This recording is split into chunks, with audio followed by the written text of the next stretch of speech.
Thank you, everyone. Honored to be here. I would like to start on November 4th, less than a month after the dark October 7th. My phone rang, and it was an Israeli PhD student, fellow, who was referred to me and by another scholar saying to him, Sagit will help you. And he was calling from a prestigious academic conference in Europe because he included one slide in his presentation about the trauma of the October 7th trauma in Israel.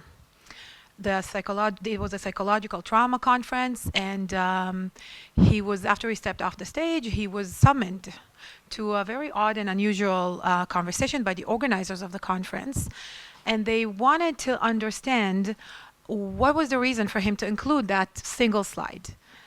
He called me terrified. It was a kind of an aggressive communication with him, and he had no idea what to expect to.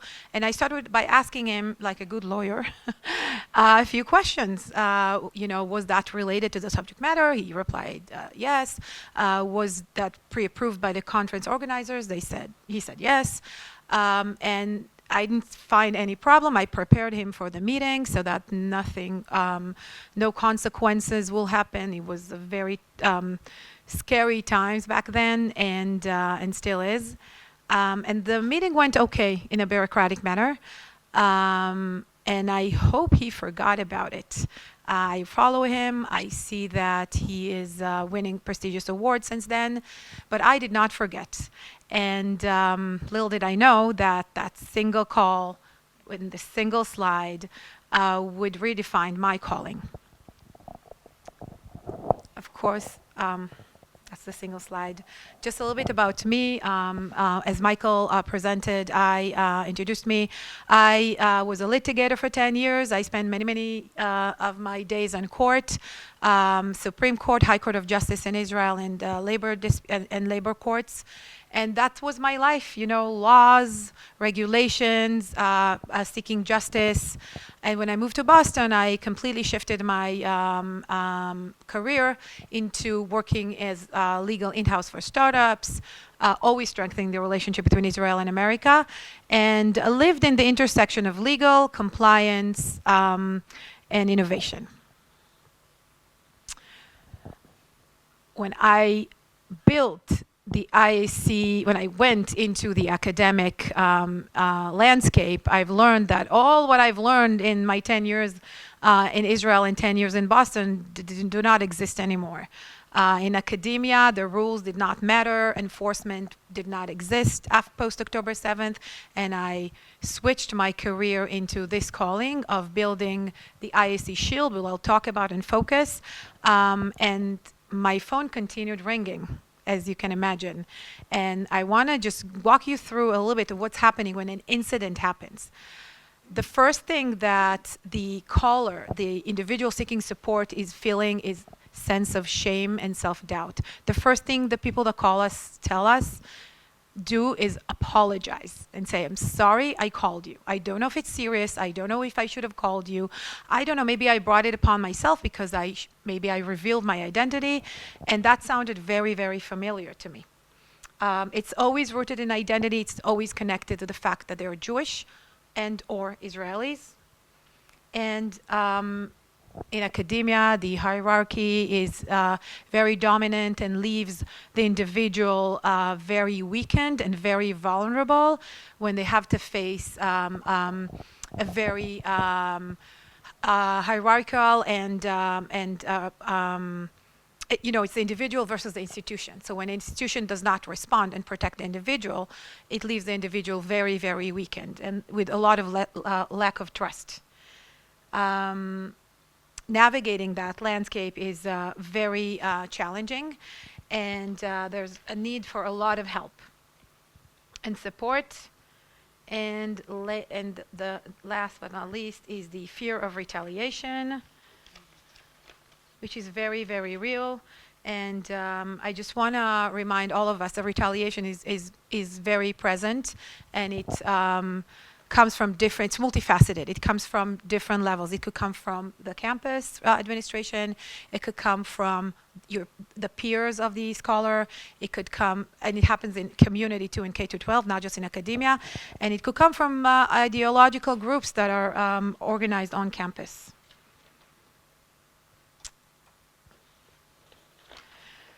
All of those characteristics sounded very, very familiar to me, threw me to the times that I was working with pro bono, as pro bono attorney for victim support centers for victims of sexual violence, which Kochav knows very, very well. They shared the trauma was just existed in both of them. The only difference was the identity basis for the discrimination and the hostility.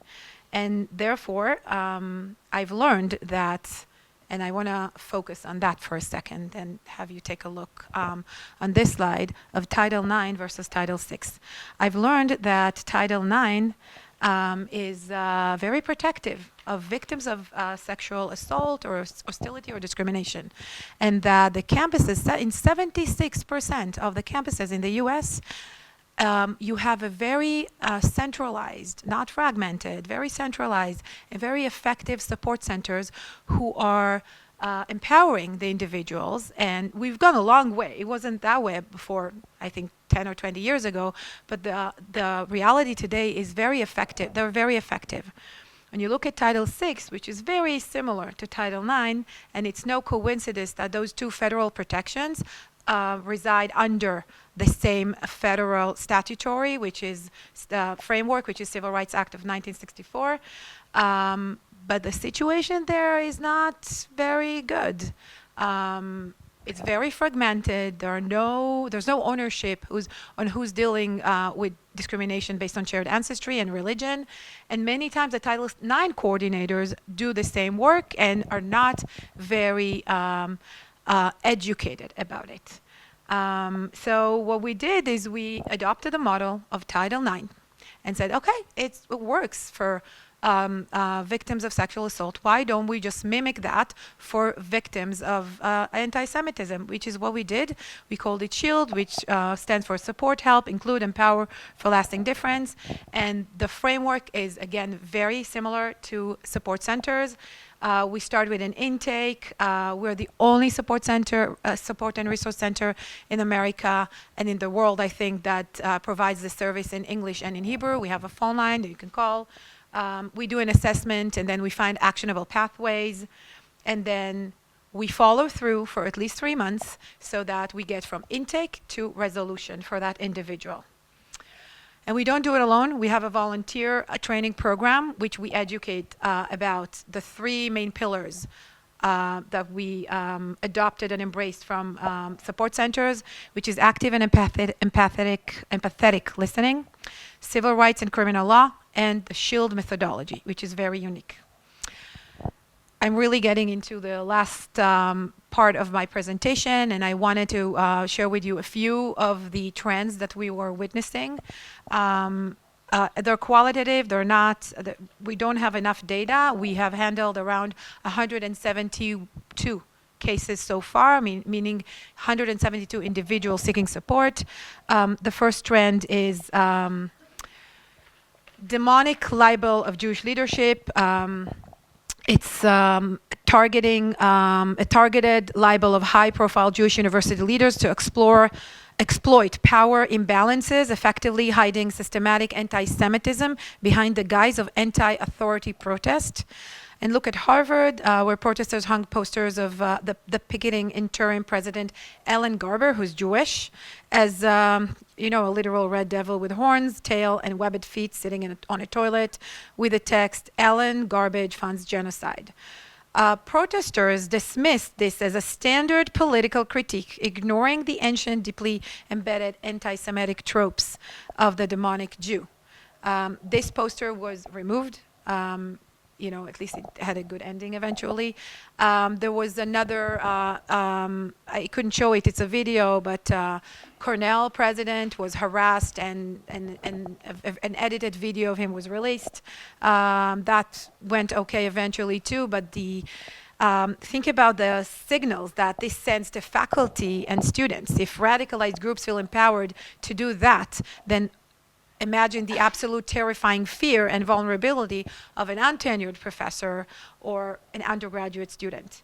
The second qualitative trend is weaponizing academic integrity. I think when I look on academia today and our social media and our communities, I feel like everything is weaponized against the Jews.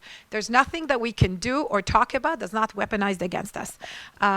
So hostile student groups and radicalized departments submit anonymous complaints about everything, plagiarism mostly, cheating, AI. We have lots of complaints. And I can tell you that the graph shows that at the beginning, post-October 7th, we had a lot of them, then we had less of them, and now we have another surge.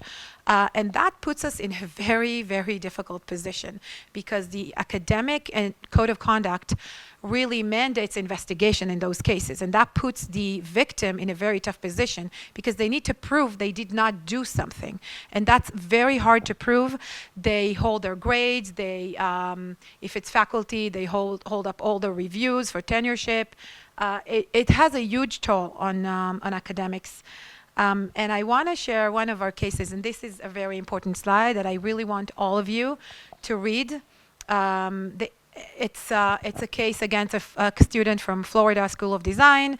It started with those, it's a Yik Yak app like Slack, anonymous, the Israel flag on his sleeve. He ain't even trying to hide his Zionism. He's from Israel and he's way too proud of it. So it's really groundbreaking that it's on there.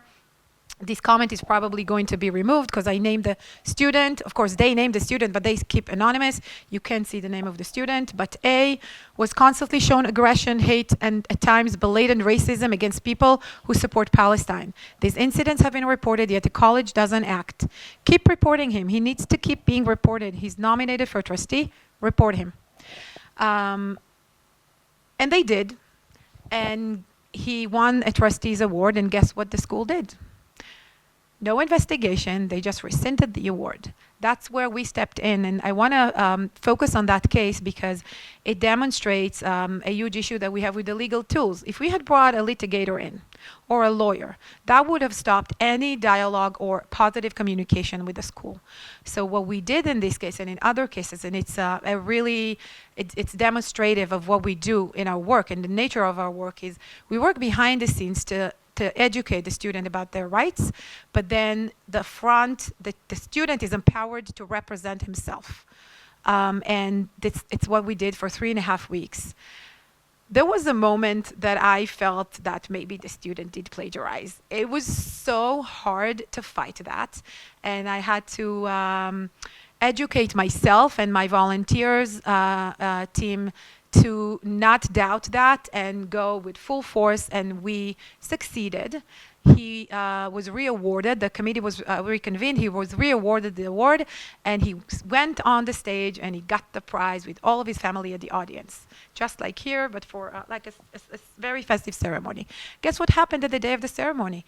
The students striked again, and they complained again with the same complaints. And but this time, the faculty and the administration just dismissed the complaints, and it took them a few weeks to even tell the students. So I think that could be the beginning of an institutional change that we've made in that specific school.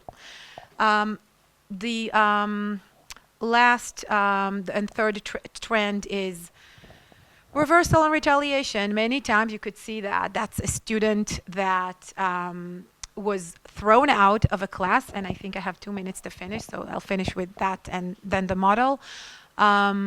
He was thrown out of a class about Gaza because he's Israeli. The professor, who's Jewish, by the way, told him, "You're Israeli, therefore I don't want you in my class."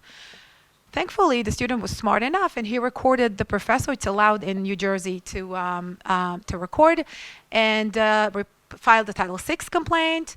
And the magic happened, and the process went okay, and the professor went to early retirement. But then, you see the news.